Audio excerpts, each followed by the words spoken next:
Oração, o mais alto grito silencioso. A primeira mensagem nós estudamos e refletimos sobre a oração de Ana. A partir da segunda semana a gente começou a refletir, a debruçar sobre a oração de Jabes.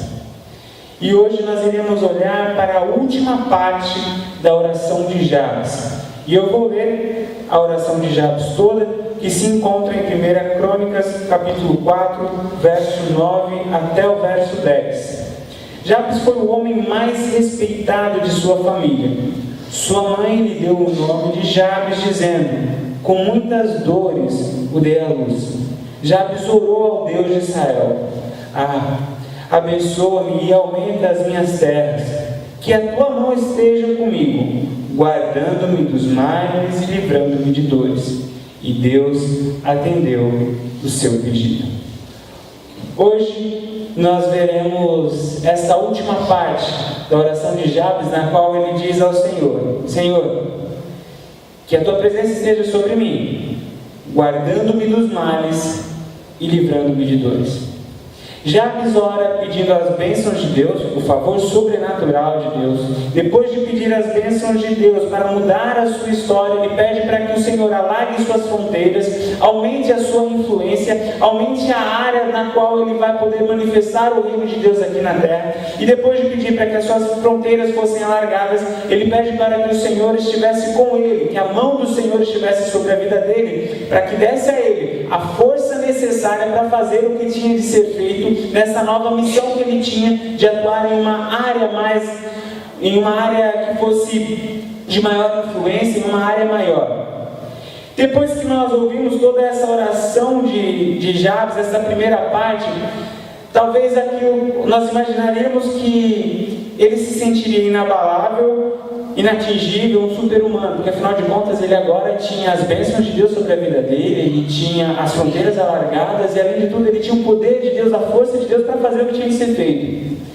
Nesse momento, muitos poderiam terminar a oração por aqui e falar: eu já tenho tudo o que eu preciso para seguir, eu já tenho todos os ingredientes para ser um sucesso, eu já tenho todos os ingredientes para avançar a minha vida. Porém, Jabes, diferente daquilo que muitos fazem, ele continua a oração e pede: Senhor, que o Senhor me guarde e que o Senhor me livre. Guarde-me dos males e livra-me de dores. Ele pede proteção e livramento. A oração de Jabes não termina naquelas 3 primeiras etapas, mas ele continua pedindo: Senhor, me dê o livramento e, Senhor, me dê a tua proteção. E sabe por que ele faz esse pedido? Porque ele sabia que todas as vezes que as bênçãos do Senhor vêm sobre nós, todas as vezes que as nossas fronteiras são alargadas, e o Senhor começa a usar a nossa vida por meio do poder dele, para alcançar pessoas, para transformar vidas, para ser bênção, para manifestar o reino de Deus aqui na terra, o inimigo faz de tudo para derrubar e para causar dor. Jabes sabia dessa verdade. Jabes sabia que todas as vezes que nós estamos neste centro da vontade de Deus, quando começamos a ser usados por Ele, o inimigo se incomoda e ele vai fazer de tudo para nos derrubar e para nos fazer mal e para nos causar dor. Sabendo disso, ele pede ao Senhor: Senhor, me proteja, Senhor, me livre. Ele rompe com todas as lógicas de autoconfiança. Ele fala: Senhor, neste cenário que eu estou assumindo agora, eu preciso da tua proteção, eu preciso do seu livramento. Jabes era muito ciente que todo sucesso traz consigo uma grande oportunidade de fracasso. Essa é uma verdade que Jabes não ignora e que nós não podemos ignorar. Todas as vezes que estamos em uma caminhada crescente, todas as vezes que nós estamos desenvolvendo os nossos dons, todas as vezes que estamos nos aproximando mais de Deus, que o Senhor está usando a nossa vida, saiba que temos uma grande possibilidade de fracasso e de queda, se nós confiarmos apenas nas nossas forças, se nós esquecermos da importância de pedir ao Senhor o livramento e a proteção dele. Quanto mais bênção a gente recebe, quanto maior forem as nossas fronteiras, quanto mais o Senhor nos usar, mais oposições receberemos, mais ataques do inimigo se levantarão contra nós e mais tentações serão colocadas à nossa frente. Nunca se esqueça disso. Quanto mais o Senhor te usar, quanto mais você colocar a sua vida nas mãos de Deus, mais você vai incomodar o inimigo e mais ele vai querer derrubar a sua vida. Mais ele vai querer te causar dor e te causar males, porque você está sendo um instrumento na mão de Deus para salvar vidas, para transformar realidades. Esse é um fato que Jabes em nenhum momento ignora. A imagem que a Bíblia nos apresenta para essa reação do inimigo, para essa tentativa do inimigo nos derrubar, nos causar mal, nos causar mal e dor, é a imagem de um leão. Pedro apresenta bem esse cenário lá em 1 Pedro capítulo 5, verso 8. quando ele diz o seguinte: estejam alertas e vigiem, o diabo, o inimigo de vocês, anda ao redor como leão, rugindo e procurando a quem possa devorar. Estejam alertas e vigiem. O diabo, o inimigo de vocês, anda ao redor como leão, rugindo e procurando a quem possa devorar. A imagem aqui é de uma arena, quando os gladiadores eram colocados no meio da arena e soltavam o leão. É exatamente essa cena que é desenhada aqui por Pedro. E quando nós nos deparamos com essa cena, uma verdade fica muito clara para nós: não é sempre que nós podemos nos dar o luxo de ser o segundo colocado. Na nossa batalha contra o inimigo, na nossa batalha contra as tentações, nós não podemos nos dar o luxo de ser o segundo colocado, porque se na batalha contra um leão, um gladiador, fosse o segundo colocado, ele estava morto. Na batalha contra o leão, na batalha contra as tentações, na batalha contra o inimigo, se nós nos dermos ao luxo de sermos segundos colocados, devemos ter a ciência que sofreremos dores e que sofreremos males. Por isso, cientes dessa verdade, que em hipótese alguma, Jabes, na batalha contra o inimigo, na batalha contra a tentação, poderia ser o segundo colocado, ele clama a Deus: Senhor, que me protejas e que me livres do mal. Este é um pedido muito claro que Jabes faz ao Senhor. É um pedido de livramento e um pedido de proteção. Estes são os dois últimos pedidos que Jabes faz em sua oração. Vamos olhar para o primeiro pedido que eu vou colocar aqui, que é o livramento. Que me livre das dores. Qual é a melhor estratégia para a gente não sofrer as dores de um ataque de um leão? Qual é a melhor estratégia para não sofrermos as dores do ataque de um leão neste contexto de arena? Acho que se a gente abrisse aqui, cada um ia dar uma resposta. Tem de ter um bom estudo, tem de ter uma boa lança, tem de ter resistência muscular, tem de ter um bom reflexo. Qual a melhor estratégia? A melhor estratégia de todas é não entrar no confronto com ele. A melhor estratégia para não ser ferido num confronto com um leão é não entrar em confronto com ele. Esta é a melhor estratégia, é não entrar na arena.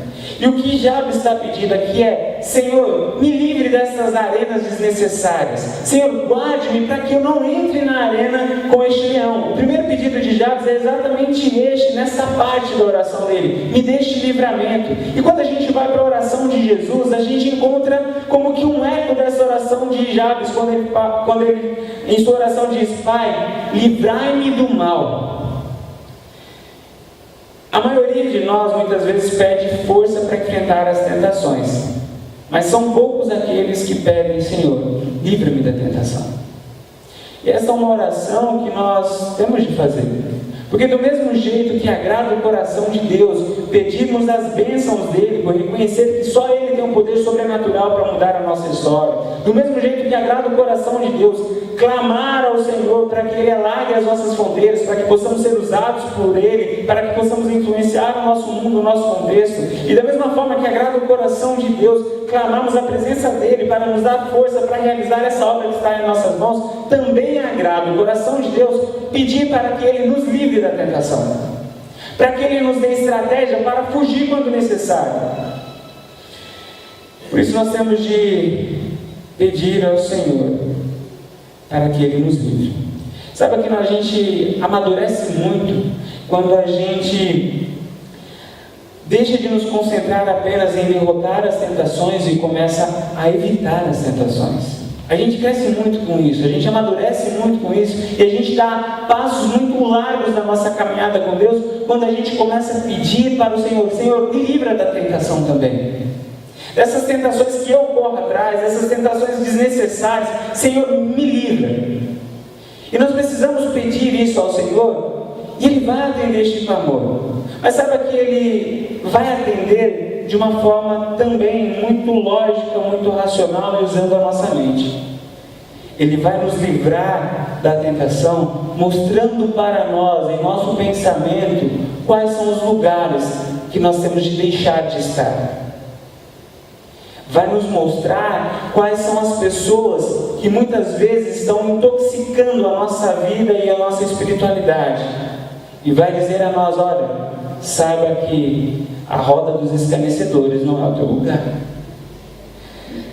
Deus vai nos livrar da tentação, mostrando para nós quais são os hábitos que temos de abandonar, para não ficarmos tão expostos, para não ficarmos tão perto do abismo, a ponto de uma hora ou outra cairmos. O problema nosso é que a gente opera, funciona muito na lógica do quão perto eu posso estar do abismo sem cair. Essa é a pergunta mais frequente que jovem adolescente faz para a pastora. Pastor, até que ponto eu posso fazer? Até que ponto é permitido eu ir num relacionamento com meu namorado, com a minha namorada, na minha roda de amigos, nas minhas diversões, até onde eu posso ir? E aí está um grande problema. A gente sempre fica se perguntando quão perto do abismo a gente pode estar sem cair. Só que a nossa pergunta não tem de ser essa, tem de ser contrária. Quão longe do abismo eu consigo correr? Quando a gente olha para a história de José do Egito, o que salvou a pele do Egito, a pele de José, foi ter essa lógica diferente. Se ele ficasse ali, olha, eu posso ficar olhando para a mulher de Potifar. Não, eu posso ficar mais um pouco. Eu posso dar as mãos para ela. Daqui a pouco, José, que era de carne e osso, se não tivesse fugido, estaria nos braços da mulher de Potifar. Mas era porque ele operava em uma lógica diferente e clamava ao Senhor: Senhor, livra-me do mal. Que ele, quando se deparou com aquela realidade, ele fugiu. E ali ele foi livre da tentação. Quando nós olhamos para essa história, a gente começa a olhar para o pecado como que uma fumaça. Eu vejo o pecado dessa forma. Ele não precisa que a gente abra a porta para ele, ele não precisa que a gente escancare uma janela para ele entrar. Ele precisa apenas de uma brecha. E essa brecha que a gente dá para o pecado, ele como uma fumaça, ele vai entrando, vai tomando conta do lugar. Daqui a pouco a gente não consegue ver mais nada, daqui a pouco a gente não consegue respirar, e daqui a pouco a gente morre. Assim é o pecado. Por isso a nossa oração tem de ser: Senhor, livra-me do mal. Senhor, livra-me das dores. E ser sensível à voz do Senhor dizendo: foge. E ser sensível à voz do Senhor dizendo: abandone. E ser sensível à voz do Senhor dizendo: corra. Nós precisamos olhar para a nossa vida e ver onde o Senhor quer nos livrar da tentação. Porque muitas vezes a gente se expõe a realidades, a gente se expõe a hábitos, a gente se expõe a relacionamentos que são tóxicos desnecessariamente. E a gente fica ali brincando com o pecado, a gente fica ali flertando com o pecado, e quando vê, a gente caiu. Por isso, Jabes, de maneira muito prudente, depois de pedir bênção, depois de pedir a expansão das fronteiras, depois de pedir a presença do Senhor, pede ao Senhor: livra-me do mal. Por isso Jesus vai pedir ao Senhor: Deus, Pai, livra-me do mal. A primeira forma que nos é apresentada para vigiar é clamar ao Senhor: livra-me do mal.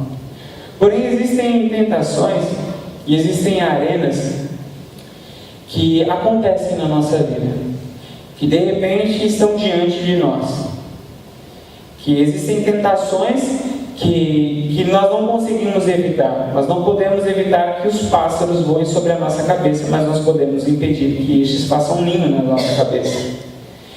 E quanto a essas tentações, Jabes faz a segunda parte deste pedido de oração dele, quando ele diz: Senhor, guarda-me dos males.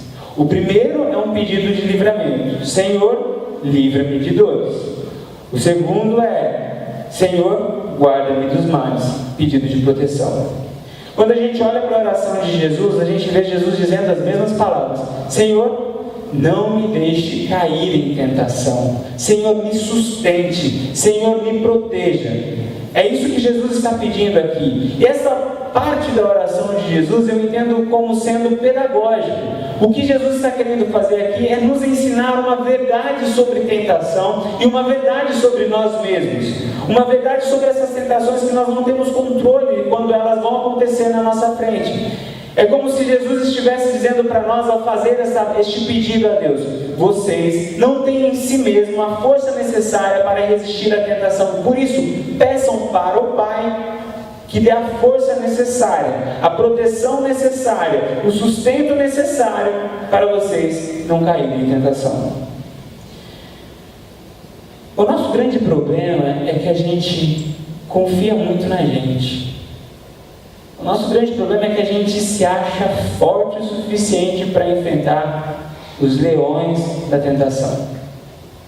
Se a gente for bem sincero, a gente vai ver que a maioria das vezes que a gente caiu em tentação foi porque a gente acreditou que a gente ia aguentar.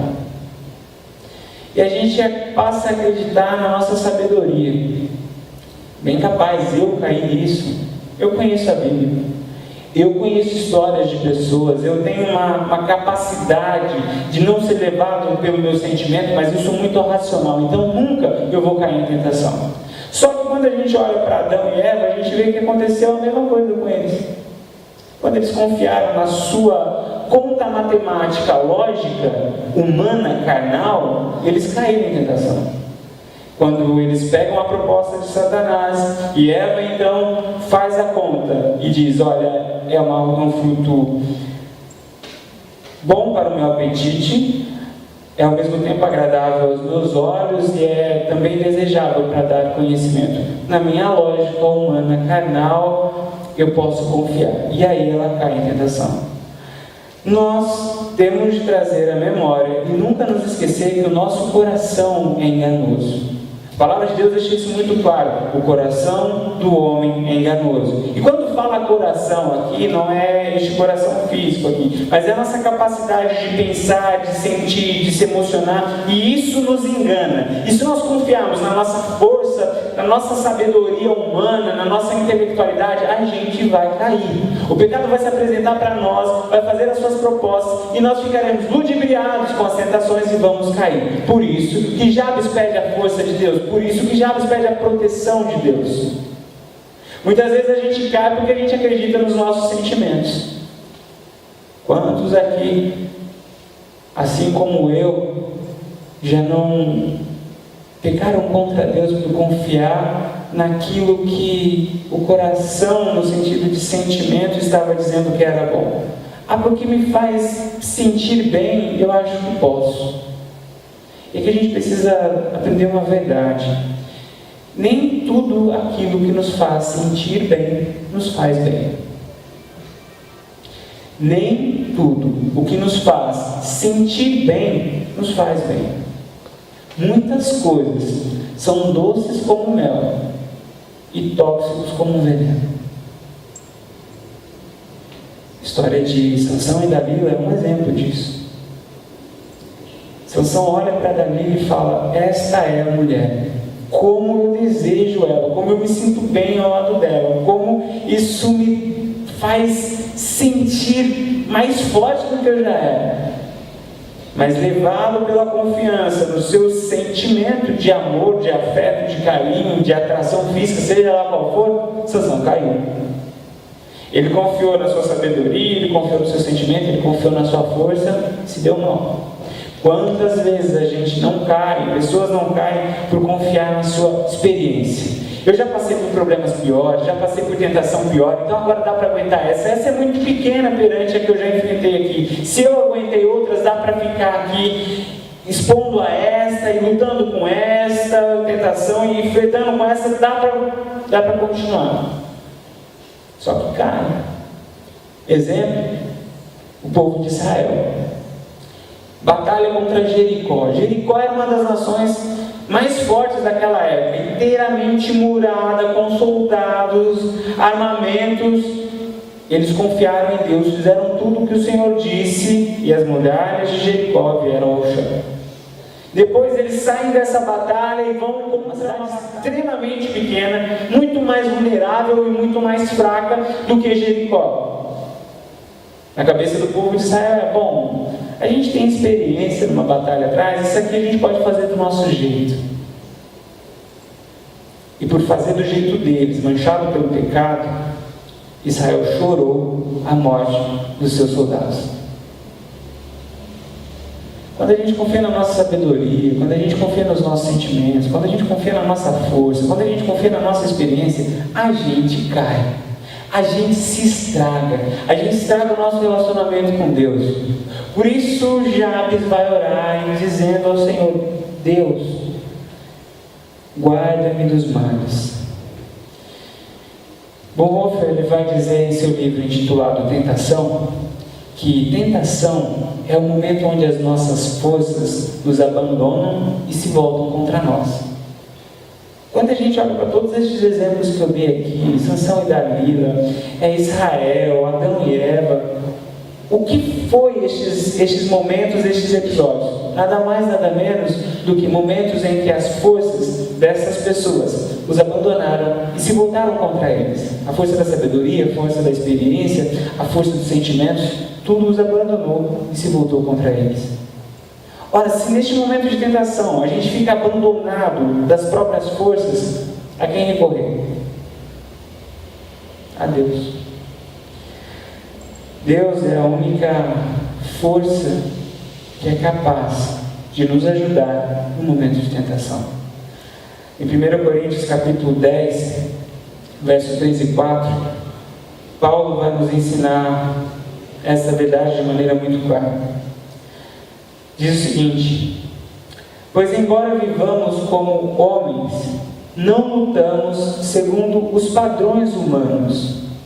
As armas com as quais lutamos não são humanas. Ao contrário, são poderosas em Deus para destruir fortalezas. O que Paulo está dizendo aqui é: a força que a gente precisa para enfrentar as nossas batalhas não vem da potencialidade, não vem da força humana. O que nós precisamos para vencer as nossas tentações está em Deus. E aqui nós temos de buscar a força que vem da parte de Deus para não cair em tentação, para continuar sendo usado por Deus, para continuar sendo instrumento nas mãos de Deus, para continuar tendo as nossas fronteiras alargadas, para continuar experimentando as bênçãos, este favor sobrenatural da parte de Deus sobre a nossa vida. O que nós precisamos é nos alimentar do Senhor para que fiquemos fortalecidos. Meus irmãos, isso não é nada, podemos dizer assim, místico, é algo muito prático. Como que a gente se alimenta de Deus, como que a gente se fortalece em Deus, é relacionamento com Ele. Quanto mais perto de Deus, mais fortalecidos nós somos pela força dEle. E como nos aproximamos do Senhor? Vida devocional. É estar em constante oração, mas é também separar o nosso tempo para dobrar os nossos joelhos e na presença do Senhor clamar: Deus, olha para dentro de mim e traga para fora, traga aos meus olhos, traga a minha consciência aquilo que está desagradando o teu coração, aquilo que precisa ser mudado, aquilo que precisa ser moldado, transformado, lapidado por Ti. Este é um momento de intimidade com Deus. E depois disso olhar para a palavra de Deus e falar: Senhor, mostre para mim quem Tu és por meio de Tua palavra, mostra para mim a Tua santidade, mostra para mim os Teus desejos, mostra para mim os meus pecados e as minhas imperfeições por meio das histórias, dos pecados e das imperfeições destes personagens bíblicos. E a partir deste momento, começar a cada vez mais se aproximar de Deus. Nós precisamos ter a clara consciência de que a única realidade, a única coisa que nos separa de Deus são os nossos pecados. E a partir do momento que vamos caminhando neste processo de santificação, nós vamos nos aproximando do Senhor e vamos nos fortalecendo. Como nos aproximamos de Deus? Nos santificando. Como nos santificamos? Neste relacionamento íntimo, verdadeiro, diário, constante, profundo com Deus. Diferente disso, nós não conseguimos força para enfrentar a tentação. O nosso Deus é um Deus pessoal. É um ser relacional. Esses dias para trás, eu estava conversando com um amigo meu e nós estávamos falando sobre liderança. E aí ele falou para mim assim: você acredita que... O que você me disse sobre a liderança daqueles homens que conduzem uma massa? Você acredita que essas pessoas são líderes? Eu falo: olha, elas podem ser líderes, mas não dá para liderar a massa. Perante muita gente, você consegue ser exemplo, você consegue ser referencial, você consegue passar uma visão, mas a questão da liderança precisa de proximidade. E aí ele falou assim para mim: bom, então você coloca agora em xeque a sua fé, porque milhares e milhares de pessoas falam que seguem Jesus, a massa fala que segue Jesus como um líder. E aí, Jesus é líder da massa? E eu disse para ele: sim e não. Ele: como assim? Eu falei: ele não é líder de massa. Para aqueles que acompanham Jesus à distância, assentado nos bancos e na plateia, estes Jesus não lidera. Jesus lidera apenas, e ele é líder sim, daqueles que têm um relacionamento pessoal com ele. Porque nós acreditamos que o nosso Jesus é um ser pessoal que está presente. E todas as vezes que eu me relaciono com ele, eu me permito ser liderado por ele. Quando a gente olha para o relacionamento dele, para a história de Jesus aqui na terra, a gente vê claramente isso. Tinha uma multidão que viu o que Jesus fazia, mas tinham os 12 que ele liderava. Aqueles 12 que tinham um relacionamento pessoal com ele, tirando Judas, que depois o traiu. E aí fica aqueles 11, estes tiveram a vida transformada.